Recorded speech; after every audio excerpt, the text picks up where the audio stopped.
Sobat Maestro, sesaat lagi Anda akan bersama-sama mengikuti pengajaran firman Allah yang disampaikan oleh hambanya Pastor Dorcas Daud dari Gereja Hope ACC. Selamat mendengarkan.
Shalom.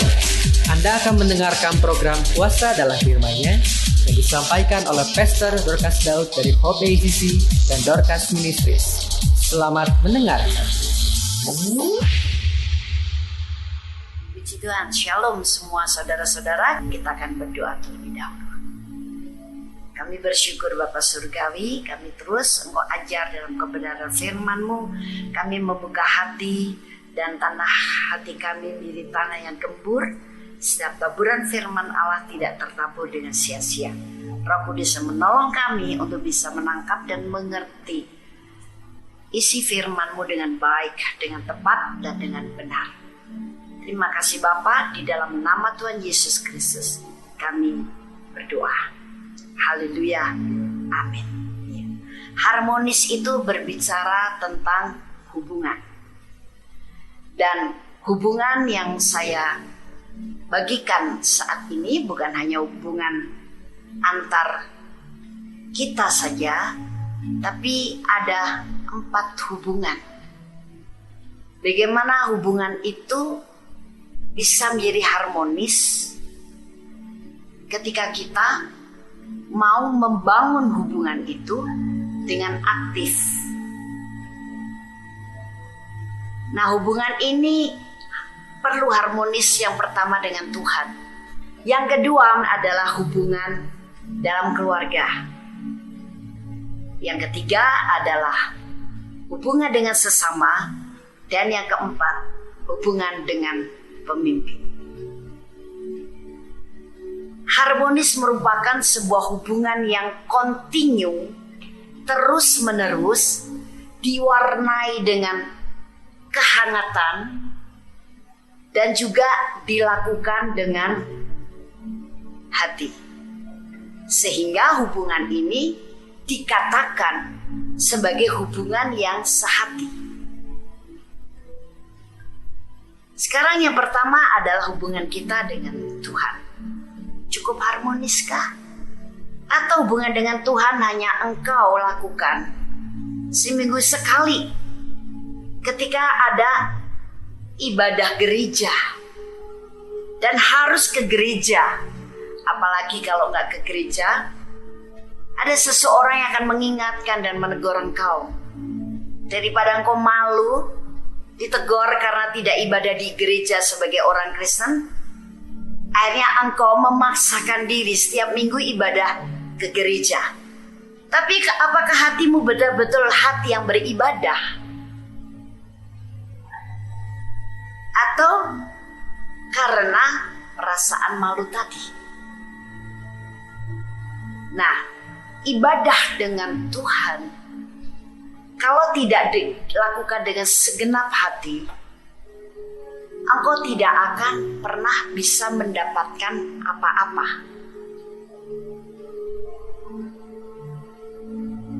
Ibadah dengan Tuhan adalah menandai bahwa kita punya hubungan yang baik dengan Tuhan.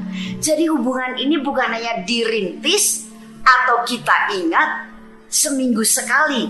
Apalagi sekarang situasinya lagi dunia kena corona. Kita tidak boleh beribadah di gedung gereja. Beribadahlah di rumah masing-masing. Nah, karena tadi ibadahnya adalah karena malu kalau ditegur orang, maka ibadah di rumah Anda berani untuk meniadakan. Dan Anda terus memaklumkan diri dan minta maaf kepada Tuhan. Untuk Tuhan mau mengerti engkau tidak beribadah. Nah, ibadah yang seminggu sekali saja tidak konsisten dan tidak konsekuen, bagaimana akan terbangun sebuah hubungan yang baik sampai mencapai keharmonisan? Karena hubungan yang harmonis itu adalah hubungan yang begitu dekat, aktif, dan menyelaraskan pikiran, hati, dan kemauan kita. Ketika hubungan kita dengan Tuhan tidak konsekuen dan konsisten, tentu hubungan kita menjadi hambar. biasa-biasa saja. Walaupun Tuhan begitu damba mau memberkati kita, mau dekat dengan kita, mau berbicara kepada kita, mau menunjukkan kasih-Nya kepada kita, mau mengalirkan damai sejahtera, mau memberikan kekuatan yang baru, mau memberikan nasihat-nasihat dan tuntunannya. Tapi di pihak kita kan datar-datar saja dan dingin-dingin saja. Akhirnya kita tidak bisa sehati dengan Tuhan. Hubungan yang terus-menerus akan membuat kesehatian terjadi. Tuhan tentu saja mau terus sehati dengan kita, tapi kita yang sering memberontak. Kita yang sering mencari jalan sendiri, mencari cara sendiri. Kadang-kadang kita juga berbelok arah, kita tidak peduli. Yang penting dagingku senang. Yang penting aku sekarang puas. Tapi apakah kepuasan, kesenangan itu akan kekal ketika tidak seturut dengan kehendak Bapa, karena kita tidak sehati dengan Dia? Kita tidak akan menjadi orang Kristen yang harmonis dengan Tuhan. Akibat yang lebih parah lagi adalah kita cuma menuntut kepada Tuhan, kita cuma mengeluh dan memberontak kepada Tuhan, tapi kita tidak peduli dengan perkataannya. Kita tidak peduli dengan kehadirannya dalam hidup kita. Kita tidak peduli bahkan kalau kita sudah membutuhkan hubungan yang intim dengan Tuhan, yang akrab sampai terjadi harmonisasi dengan Tuhan. Roh Kudus dalam dirimu ditaruh oleh Allah Bapa ketika kita lahir baru adalah untuk membawa kita kepada situasi yang harmonis dengan Tuhan, dengan kebenaran. Rendahkanlah hatimu untuk mau dipimpin, dibawa oleh Roh Kudus kepada hubungan yang akrab dengan Tuhan. Sampai antara kita dengan Tuhan betul-betul kita menjadi gambar yang sama.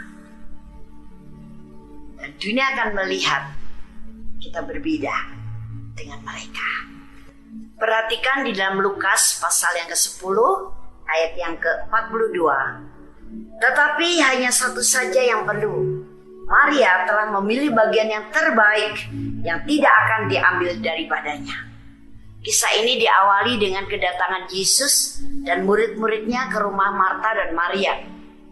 Dan dikisahkan bagaimana Marta ini begitu sibuk mempersiapkan segala sesuatunya, menyediakan segala sesuatunya, makanan, minuman dan sebagainya untuk Yesus dan murid-muridnya.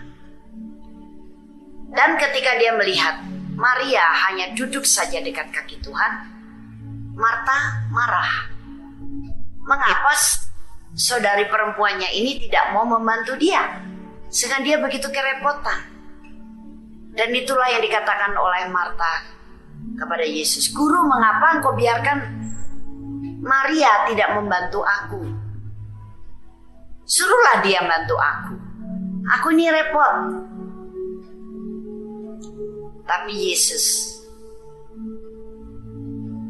mengatakan kepada Marta, Marta, kamu menyusahkan diri dengan banyak perkara, tapi Maria itu mengambil satu hal yang terbaik buat dia.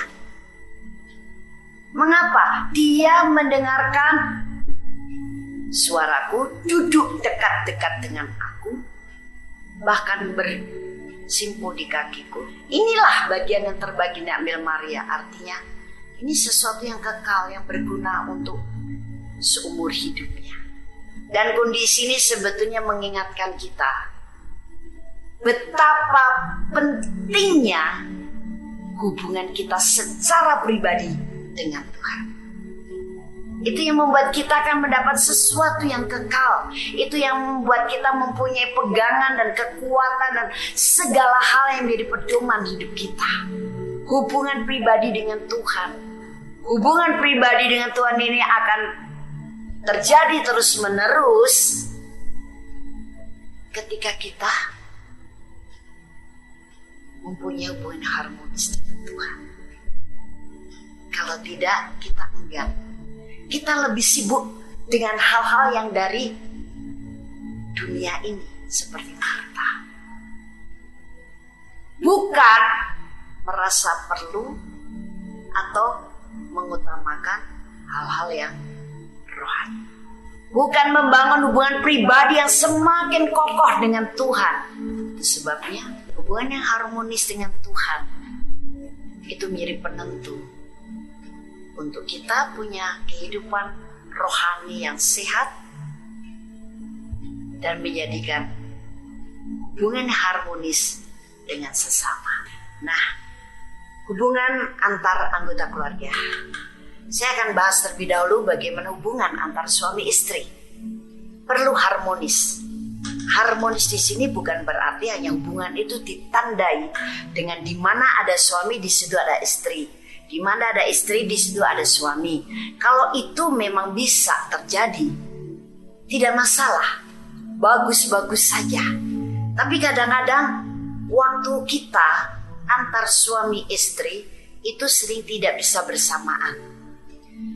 Nah, di sini keharmonisan di sini bukan hanya ditandai dengan keberadaan yang bersama-sama terus, tapi lebih ditekankan kepada hubungan secara kesehatian, seiring sejalan, sepenanggungan, seperasaan, dan satu tujuan. Karena yang membangun sebuah keluarga itu adalah Allah sendiri. Dan Allah menggambarkan bagaimana hubungan kita dengan Yesus Kristus itu diibaratkan seperti hubungan suami istri di dunia. Tapi hubungan yang seperti apa? Hubungan yang harmonis. Bisa saja mungkin kita berada di satu tempat karena tugas kita, tanggung jawab kita, dan suami atau istri kita ada di tempat lain juga karena keperluan sesuatu. Tapi apakah kita masih sehati? Kita masih punya hati yang bersatu, saling mendukung, saling mensupport, saling mendoakan, saling melayani, saling mengasihi. Seperti halnya Yesus Kristus mengasihi kita. Hei suami, kasihlah istrimu. Seperti halnya Sarah kepada Abraham, menganggap Abraham sebagai tuannya, tunduklah kepadanya. Jadi penundukan istri pada suami dan kasih suami kepada istri itu adalah aturan main dari hubungan yang harmonis. Tunduk karena apa? Karena Yesus. Mengasihi istri karena apa? Karena Yesus. Bahkan tunduk kepada suami seperti kepada Tuhan. Suami mengasihi istri seperti Tuhan mengasihi jemaatnya. Harus melindungi istri, menghormati istri. Dalam Kolose pasal yang ke-3 ayat yang ke-18 sampai 19. Hai istri-istri, tunduklah kepada suamimu sebagaimana seharusnya di dalam Tuhan. Hai suami-suami, kasihlah istrimu dan janganlah berlaku kasar terhadap dia. Walaupun istri harus tunduk pada suami, tapi bukan berarti suami punya kapasitas atau mempunyai otoritas untuk kasar terhadap istri. Hormati dia sebagai teman pewarismu dan doamu supaya tidak terhalang, kata surat Petrus. Ketika kita merendahkan hati untuk menerapkan kebenaran ini, aturan atau hukum suami istri dari kerajaan Allah, dengan rela hati karena Tuhan, kita tidak akan pernah merasa sebagai satu beban. Istri tidak merasa menjadi beban yang berat dan melelahkan dia untuk tunduk pada suami. Suami juga tidak menjadi orang yang tertuntut dan diberi beban yang begitu berat. Karena harus menghargai istri, mengasihi istri, dalam arti melindungi, menjagai dia, dan jangan berlaku kasar terhadap dia. Semuanya jadi akan berjalan baik-baik saja. Bukan merupakan satu beban yang menekan kita, satu hal yang memberatkan hidup kita. No. Disinilah pentingnya kesadaran kita sebagai orang Kristen harus hidup dalam roh, karena kalau hidup dalam roh kita punya kekuatan secara roh dari Tuhan, maka jiwa dan daging kita akan kuat, sanggup untuk menjalankannya. Setiap kali firman kita bisa terapkan dalam hidup kita dengan baik, dengan tenang, dengan merdeka. Setiap kali kalau kita mau menerapkan firman Tuhan kepada kita,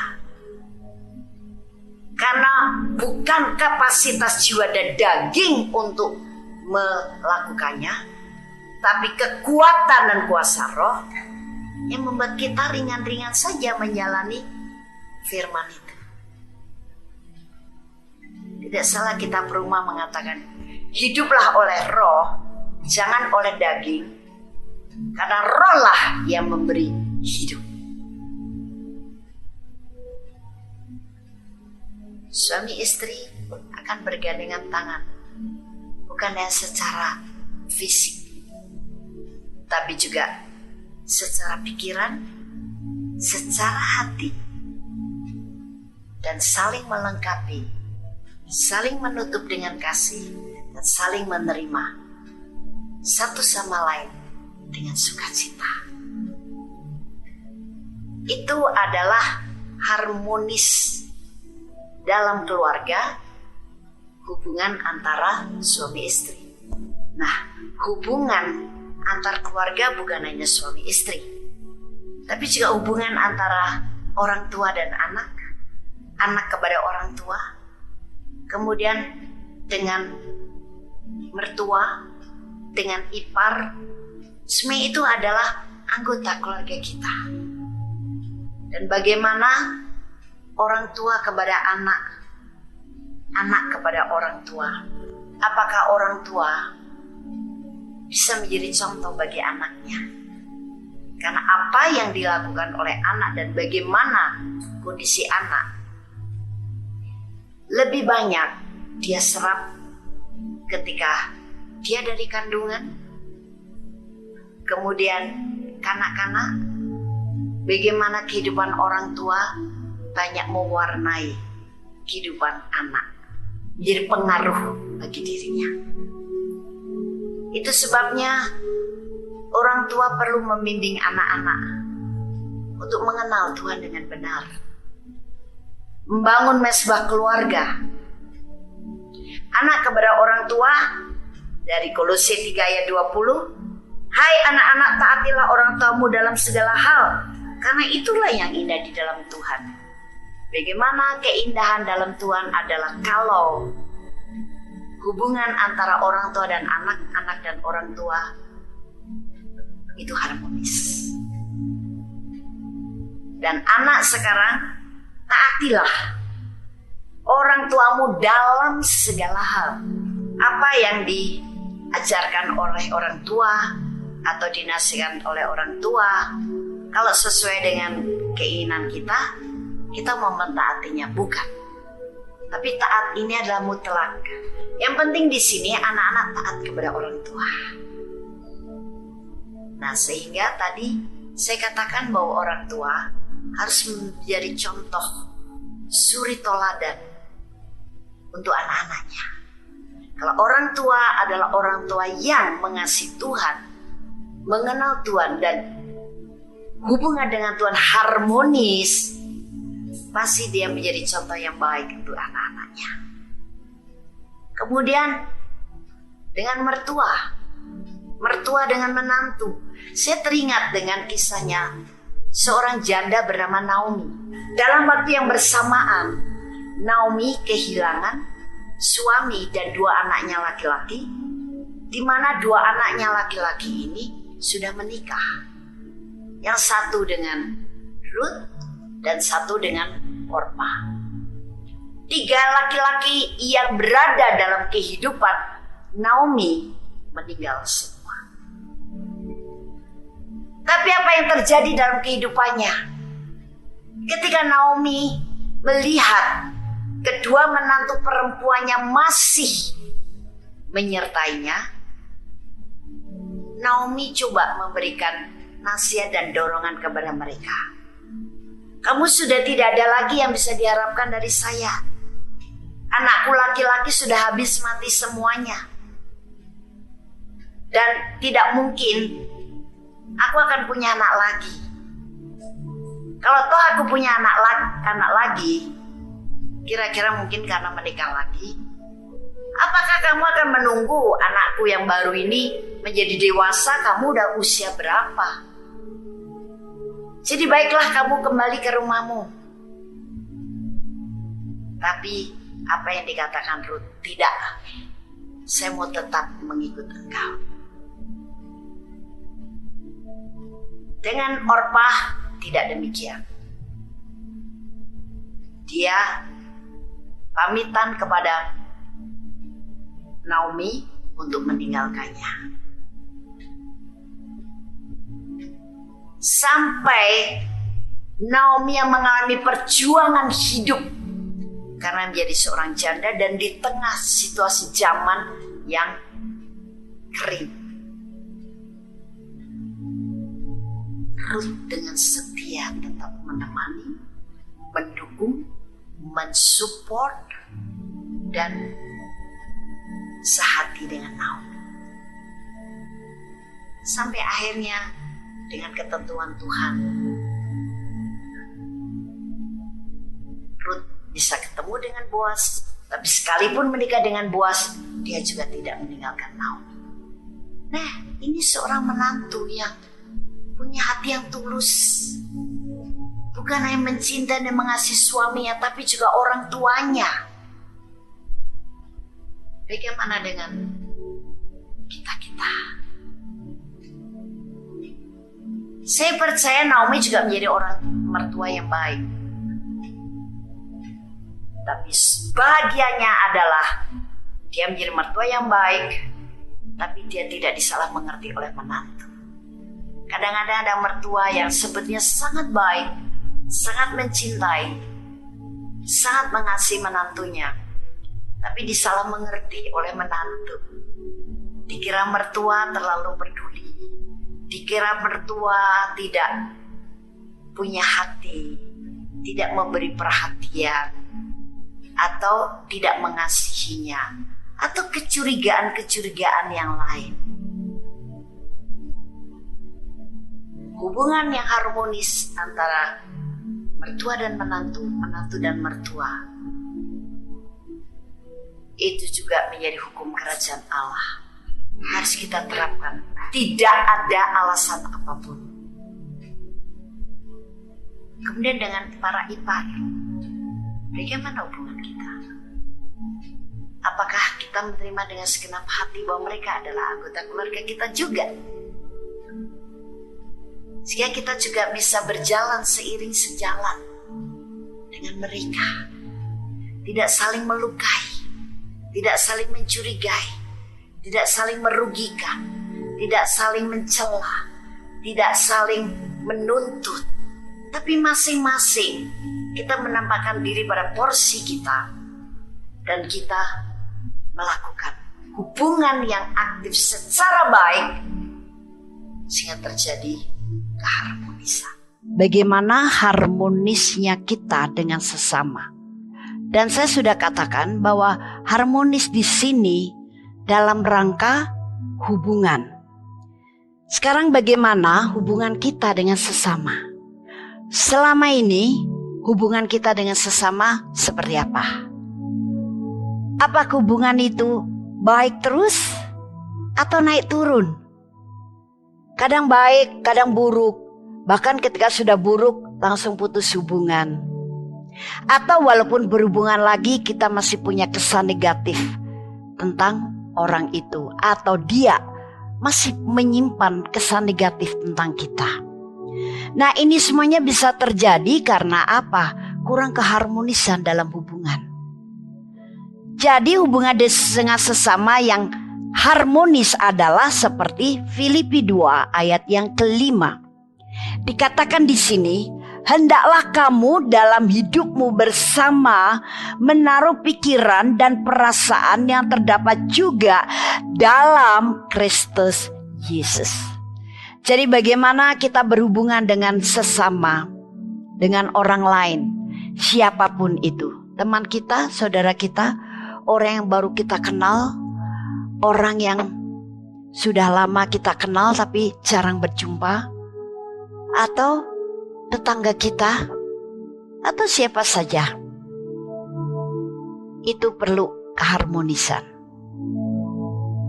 Dengan cara bagaimana? Hidup kita harus hidup dengan pikiran dan perasaan yang terdapat juga dalam Kristus Yesus. Sekarang perasaan yang terdapat dalam Kristus Yesus di mana? Gampang, Galatia 5 ayat 22 sampai 23. Di dalam diri kita sudah ada kasih, sukacita, damai sejahtera, kebaikan, kemurahan, kelemah lembutan, kesabaran, kesetiaan, dan penguasaan diri. Tinggal itu kita beri kesempatan untuk bekerja dalam diri kita, mengganti hal-hal yang tidak sesuai dengan itu dari manusia lama, sehingga kita sekarang hidup yang berbuahkan kebaikan. Nah, kalau kita sekarang menerapkan kehidupan ini dalam berhubungan dengan sesama, dengan perasaan yang terdapat dalam Kristus Yesus, luar biasa. Hubungan kita dengan sesama bisa menghasilkan manfaat yang besar. Bahkan hidup kita menjadi berkat buat orang lain. Hidup kita akan bisa memancarkan kemuliaan Tuhan yang luar biasa. Jangan dukakan Roh Kudus dengan kepahitan, kegeraman, mudah tersinggung, kekecewaan, sakit hati, amarah, kesel, jengkel, dendam. Tapi izinkan perasaan Kristus Yesus dalam buah roh yang sudah ditaruh dalam diri kita sekarang bermanifestasi. Semua itu akan menghasilkan tindakan-tindakan dan perkataan-perkataan sikap kita yang mulia. Dan orang akan melihat ada Kristus Yesus yang nyata dalam kehidupan kita. Mereka tidak lagi memandang kita siapa kita, tapi mereka lihat jelas bahwa di dalam diri kita ada Tuhan. Sama seperti Tuhan Yesus di dalam ayat berikutnya, dia tidak sombong tapi merendahkan hati. Baiklah supaya perasaan Kristus Yesus yang sudah ditanamkan dalam diri kita mendapat kesempatan bermanifestasi, kita rendah hati. Saya percaya rendah hati karena kebenaran akan menerima peninggian daripada Tuhan. Dan saya percaya perdamaian yang diberikan oleh karena penebusan Yesus Kristus akan terjadi di mana-mana. Dan kita semuanya akan menjadi terang yang bercahaya di tengah dunia yang gelap ini. Bagaimana hubungan kita yang harmonis dengan pemimpin kita? Baiklah, kita akan membaca firman Tuhan di dalam Ibrani pasal 13 ayat yang ke-17. Taatilah pemimpin-pemimpinmu dan tunduklah kepada mereka, sebab mereka berjaga-jaga atas jiwamu sebagai orang-orang yang harus bertanggung jawab atasnya.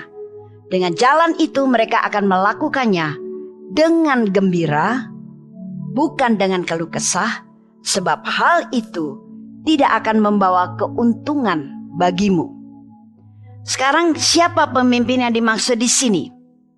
Yang pertama adalah pemimpin di atas segala pemimpin yang begitu sempurna, yaitu Tuhan Yesus sendiri. Dan Tuhan akan memimpin kita sangat sempurna dan bijaksana. Tidak pernah salah. Kita perlu bersyukur. Kita mempunyai sang pemimpin yang menjadi penebus hidup kita, yaitu Tuhan Yesus sendiri. Yang kedua adalah pemimpin rohani kita. Yang ketiga adalah pemimpin keluarga kita. Pemimpin keluarga itu adalah tugas seorang ayah atau seorang suami. Tapi jika seorang ayah atau suami ini sudah meninggal dunia, maka kepemimpinan itu jatuh ke tangan seorang ibu, di mana ibu ini adalah menjadi penolong sepadan, istri penolong sepadan bagi seorang ayah dan tulang rusuknya, seorang laki-laki. Dan yang keempat adalah pemimpin bangsa. Yang kelima adalah pemimpin di mana Anda bekerja secara sekuler. Semua pemimpin ini yang menentukannya adalah Allah sendiri. Jadi, kalau kita tidak ditentukan Allah untuk menjadi seorang pemimpin, kita jangan berusaha dengan kekuatan sendiri untuk mendudukkan diri sebagai pemimpin. Kita tidak akan mampu. Tapi kalau Allah sudah menentukannya dan menunjuk seorang jadi pemimpin, Allah akan mensupport dan memampukan orang itu untuk memimpin dengan baik. Bagian kita dengan pemimpin-pemimpin itu adalah taat dan tunduk.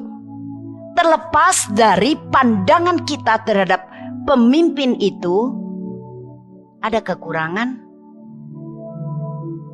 ada hal-hal yang kurang tepat, ada hal yang tidak menyenangkan hati kita. Bagian kita tetap taat dan tunduk. Tapi bagaimana kondisi yang akhirnya menjadi kurang baik karena sang pemimpin melakukan atau memutuskan atau hidup kurang tepat.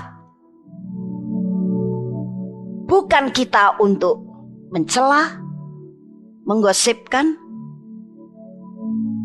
berusaha menghancurkannya, kita marah, kita menolak, atau kita mundur. Tapi bagian kita adalah seperti yang dikatakan oleh Paulus ketika dia kirim surat buat anak rohaninya Timotius. Untuk kita menaikkan doa syafaat. Dan dikatakan oleh Paulus, kita berdoa pertama-tama berdoalah buat pemerintah.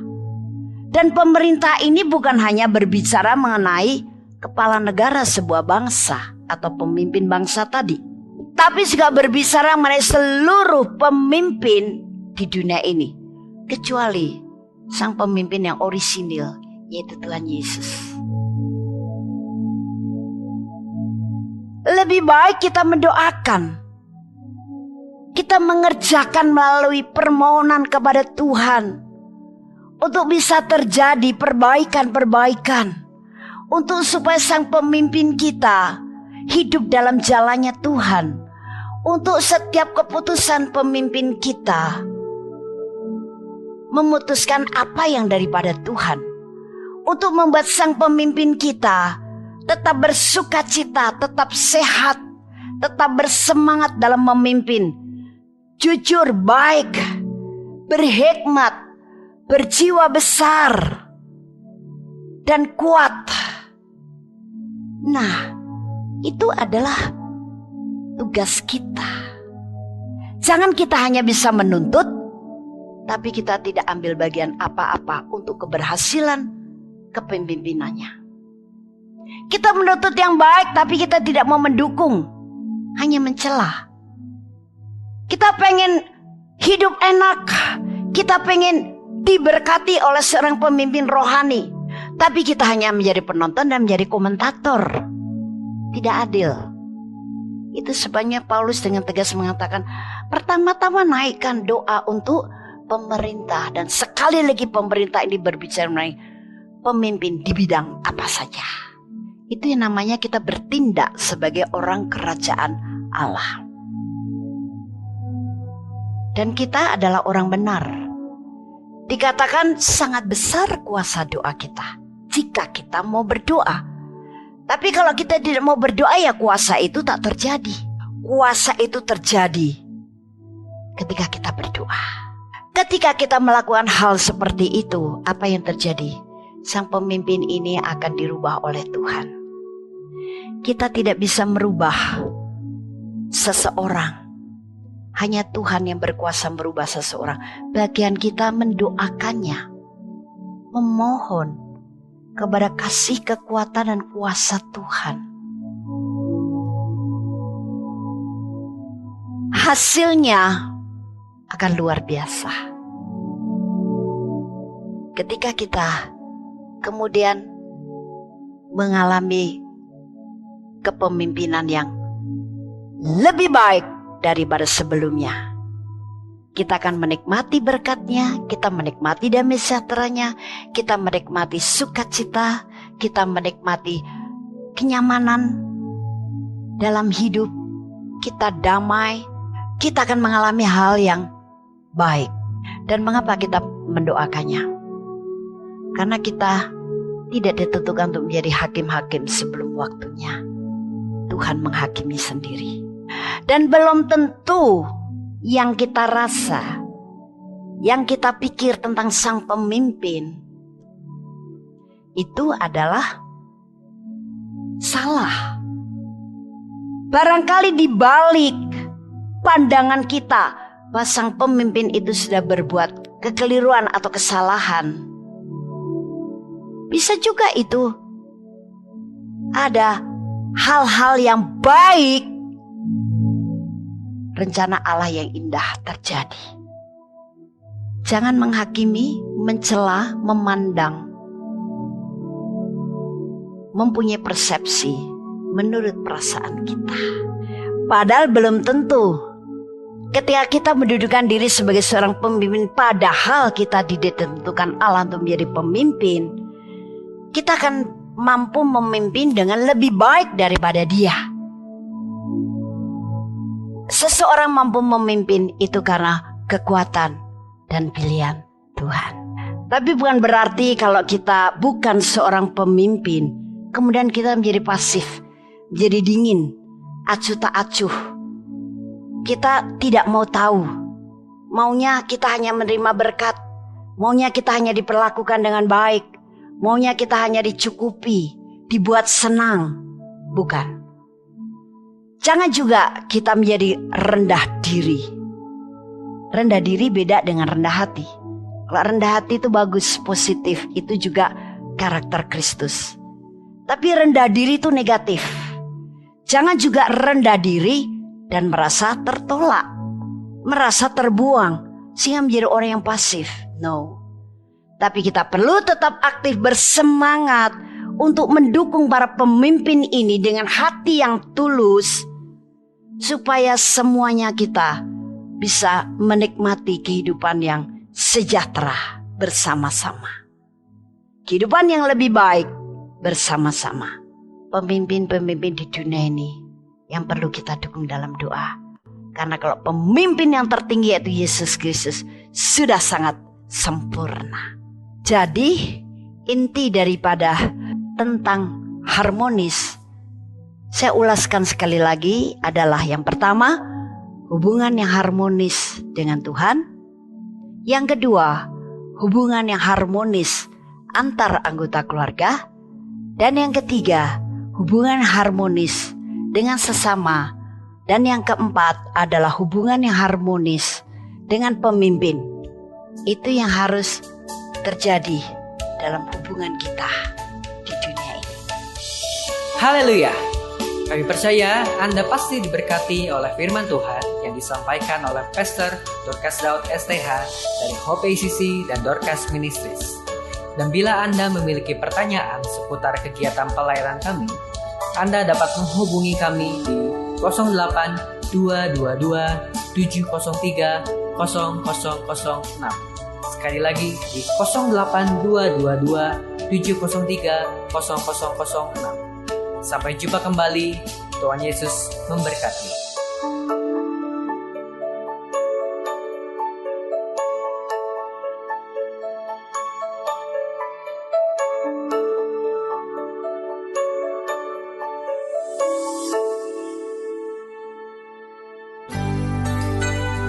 Demikianlah firman Tuhan yang berkuasa telah kita dengar bersama-sama.